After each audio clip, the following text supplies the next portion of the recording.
একজন নায়িকার জীবনের গল্প তার উত্থান পতন ও চারপাশের মানুষকে ঘিরে নির্মিত হয়েছে ধারাবাহিক নাটক সিনেমাওয়ালা।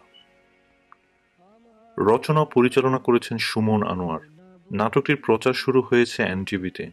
নাটকটির গল্প প্রসঙ্গে পরিচালক সুমন আনোয়ার বলেন, স্কুল জীবনে বিয়ে হওয়া স্বামীর ডিভোর্স লেটার হাতে নিয়ে ঢাকা গ্রাজুয়েশন করতে আসে হেনা। কলেজ শেষ করে বাকি সময়টা কাটে টিউশন করে। একদিন পত্রিকার একটা সুন্দরী প্রতিযোগিতার বিজ্ঞাপন দেখে এসএমএস করে সেখানে। মাস ছয়েক পর সেই সুন্দরী প্রতিযোগিতার সেরা সুন্দরী হয় হেনা।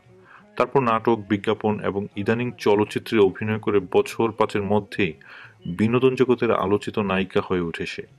নিজেই নিজের নাম রাখে হীরা। এই হীরারূপী হেনাকে নিয়েই এগিয়ে চলে নাটকের গল্প।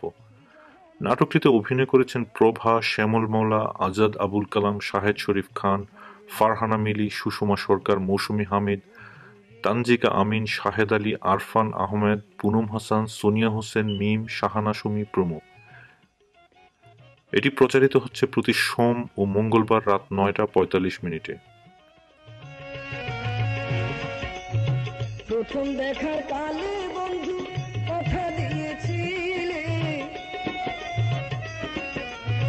প্রথম দেখার কালে বন্ধু কথা দিয়েছিলে, ভুলিবে না মোরে এই জীবন গেলে, ভুলিবে না মোরে এই জীবন গেলে, যদি না পাই তোমারে আমার জীবনের তরে, যদি না পাই তোমারে আমার জীবনের তরে।